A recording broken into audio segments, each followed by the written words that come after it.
Did you know we've left 96 bags of poo and pee up on the moon? They're from the Apollo moon missions back in the 60s. After collecting lunar rocks to bring back to Earth, the astronauts left the bags on the moon to lighten their cargo load. They've been sitting there in the lunar dust for over 6 decades. Astrobiologists have considered bringing the poop back to Earth and studying the bacteria. They want to see if it's evolved in any strange ways due to the higher levels of radiation the moon receives. Now, if you think that's weird, it's only gonna get crazier.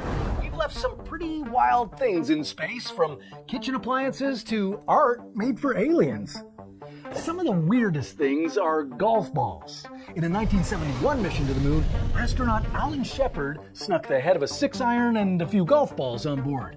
He created a makeshift golf club by attaching the head to the shaft of a piece of rock collecting equipment.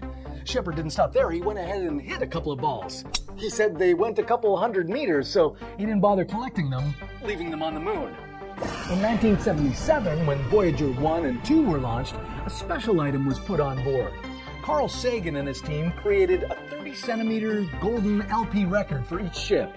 The record came with instructions on how to play it and was intended to be a showcase of Earth and humanity in the event it was stumbled upon by an alien species. The record included 115 images, greetings in 55 languages, and what amounts to a 90-minute mixtape of music throughout cultures and history. Now, the Voyagers are still out there, and it's unclear if anyone or anything has found them. Well, if aliens ever found Voyager and decided to visit us, well, we better make sure the Earth is still safe and thriving. I don't know if aliens drink water, but you sure do, and you need to know that your tap water's safe. Unfortunately, this is where the bad news comes in. A recent studies revealed that nearly half of U.S. tap water could be contaminated with harmful chemicals. Those are the kind of chemicals that don't break down in your body. Yeah, that's concerning. And marginalized communities are affected the most. Did you know that 75% of Black Americans are likely to live near facilities that pollute? And Hispanic Americans are twice as likely to live where drinking water isn't even up to legal standards. What's worse, Congress has redirected $2.3 billion away from fixing our water system. But here's where you come in. Together, we can make some noise and get our leaders to take some action. The 2006 flight to the ISS, astronaut Pierce Sellers was out spacewalking to make some repairs to the ship. He had to spread a special goo, and to do so, he decided to use his favorite spatula. Before he knew it, Sellers lost grip of the spatula, causing it to drift out into space. Well, if aliens find it, they'll be able to make some eggs or flip some burgers. Now, not only is there pee on the moon, but did you know there's pee floating around in space? Yeah, when astronauts would pee on a spaceship, they dump the urine overboard, causing it to crystallize in space and float around like tiny debris. According to astronauts, this is one of the most beautiful sights you can find in the vastness of space. Unfortunately, they don't get to see it anymore. Pee recycling systems have been implemented. They turn astronauts' pee into drinkable water, resulting in less pee debris. One of the very first items left in space was an astronaut's glove. Ed White, an American spacewalker, lost his glove on the 1965 Gemini 4 flight. Unfortunately, the glove is long gone. It was in space for about a month, and then it burned up, re-entering the Earth's atmosphere. Not all items on our list were lost. Some were purposely thrown out. Sometimes NASA deems cargo too heavy to take back to Earth, so things get thrown out into space. That's what happened in 2007.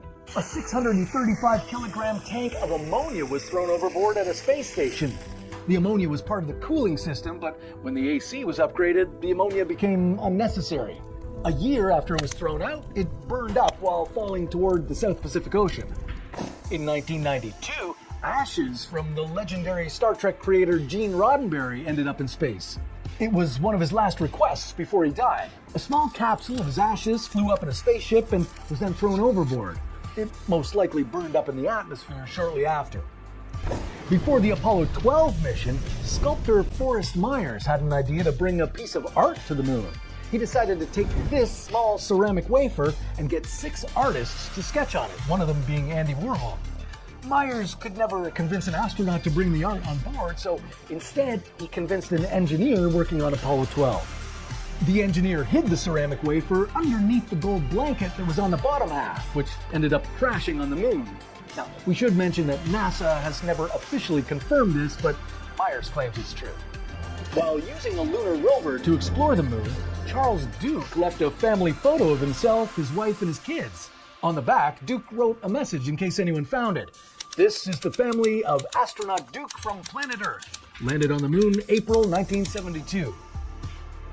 One piece of art that is confirmed to be on the moon is this aluminum statuette. It's known as the Fallen Astronaut, and it's next to a plaque with the names of 14 astronauts who died on previous missions. When Apollo 11 departed the moon, Buzz Aldrin and Neil Armstrong had to leave over 100 items behind. This was to lighten the load so they could return to Earth.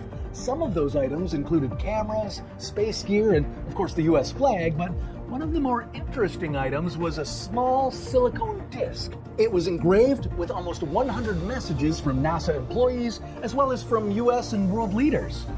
These are all pretty weird, but you know what's weirder? Some of the lies you've been told about space. Did you know that the sun isn't yellow, but an entirely different color? What is it? Well, that's a story for another What If.